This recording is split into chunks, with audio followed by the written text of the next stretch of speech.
Na-try mo na bang gawin to sa vermicelli noodles?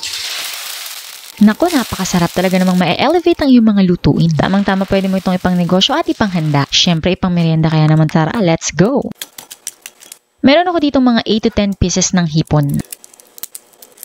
Tatanggalin ko lang lahat ng ulo at balat. Pagkatapos, i-devein natin yan. Hep, sabi nila, tapon ulo daw ang hipon. Pero not today, gagamitin natin yan. Mas papasarap ng ating dish for today. Save it for later. Gamit ang aking induction cooker at ang aking pastel pink na casserole by Massflex. Siyempre yung link pinopost ko sa comment section or sa description box. Mag-spray lang ako ng konting mantika. Pagkatapos, meron ako ditong 2 sibuyas. Yung isang sibuyas, quarter cut ko lang and then yung isa, i-slice ko siya. And then ito namang bawang, yung iba pipit-pitin ko lang. At yung iba naman ay i-chop ko. Yun, ito na nga mainit na ang ating kaserola. Igisa ko na itong bawang at sibuyas. Pagkatapos maglalagay ako nitong atsuete powder or annatto powder. Ihulog ko na nga yung ating shrimp head and shells. Lulutuin ko lang hanggang sa maging orange na siya. Pagkatapos lalagyan ko na ng mainit na tubig para shortcut na tayo. Pan lang natin para mabilis kumulo. Pagkatapos, kapag kumulo na, hinaan nyo yung apoy at let it simmer for about 10 minutes para talaga namang lasang-lasa natin yung shrimp stock.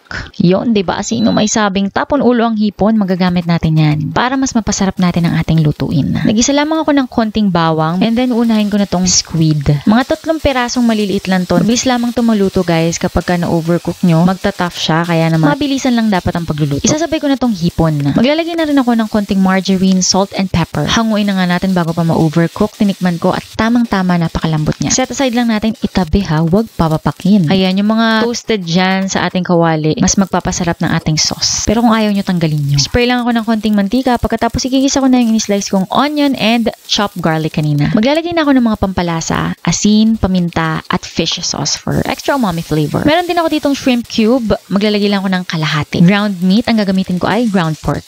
Nakita nyo naman kanina, konting mantika lang yung in-spray ko dahil ito, magmamantika pa itong ating baboy. Ayan na nga, ang daming mantika, kaya naman babawasan natin yan para naman hindi unhealthy. Huwag nyo namang tuyan ng mantika kasi meron pa tayong mga ibang sangkap. Next ay itong tinapang galunggong or smoked fish. Nahihimayin lang natin. Ayan. Make sure na naalis mabuti yung tinik at isama na natin sa paggisa. Isang sekreto para mas masarap yung sauce ng ating palabok. Naglalagay ako ng ground toasted nuts. For the complete list of ingredients, pinopost ko yan sa comment section or sa description box. Maglalagay ulit ako ng atsuete powder to make sure na mas maganda yung kulay ng ating sauce mamaya. At meron ako ditong chicharon na nabili namin sa grocery store. Kumuha lang ako ng konti tapos transfer ko sa ziploc bag para madurog ko ng maigi. Maglalagay din tayo. Dahil may alat na yan, kaya naman sa paglalagay nyo ng asin at mga pampaalat, hinay-hinay lang para mas matansya nyo at matimpla. Ito na nga yung ating shrimp stock, lalagyan natin lahat yan. At para sa pampalapot ng ating sauce, gagawa tayo ng slurry. Kung saan magtutunaw lang tayo ng cornstarch sa tubig. Yung ating tubig ay hindi mainit, room temperature water lang kasi pag mainit magbubuo-buo yan. Make sure na haluin nyo agad and haluin nyo from time to time para hindi magbuo yung hinulog nyo na slurry. Hayaan lang kumulo at maya-maya makikita nyo at mapapansin nyo na mag-thickened na at ma-reduce yung ating sauce. Next, magpapainit muna tayo ng mantika. Hindi naman ganun ka-deep fry yung gagawin natin. Pero kung deep fry, mas okay. Kaya lang tipid-tipid na tayo sa mantika. Yun, ito na nga yung ating vermicelli noodles. Vermicelli yung gagamitin natin ngayon, guys. First class siya, guys. Mapapansin nyo, mas maganda yung kanyang kulay at mas malinis. Make sure na tama yung init ng inyong mantika. Kasi kapag hindi pa mainit yan, hindi nyo ma-achieve yung ganito ka-crispy. Baliktarin lang natin at siguraduhin na prito kada noodle. Kung hindi maraming mantika ang gagawin nyo, mas maigi kung medyo panipisin nyo yung vermicelli noodles na ipa-fry nyo. To make sure na ma-fry nyo all sides. Para siyang chicharap guys, ganun yung lasa niya. Ito na nga ASMR na tayo. Bubuhos na natin yung ating sauce at lalagay na natin yung ating mga toppings.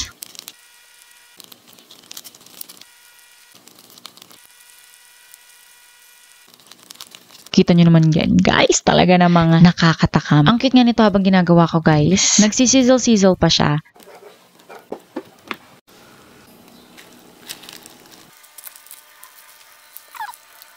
Ririnig nyo ba yun, guys? Nagsisizzle-sizzle pa siya. First bite, para sa akin, baka sabihin niyo pag para sa inyo, wala man lang sa hugin, no?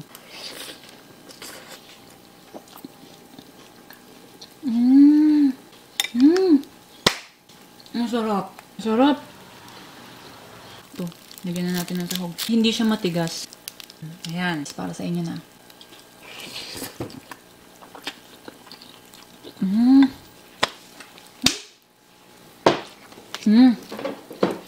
Panalo, ang sarap. O diba nakailang sarap tayo kasi sobrang naman talagang sarap. Kaya naman, i-try nyo na to and comment down below kumusta ang inyong experience dito sa ating crispy palabok. Ako nga pala ang inyong kusinerang inhinyera, Jane Agustin Silvestre. See you in my next vlog.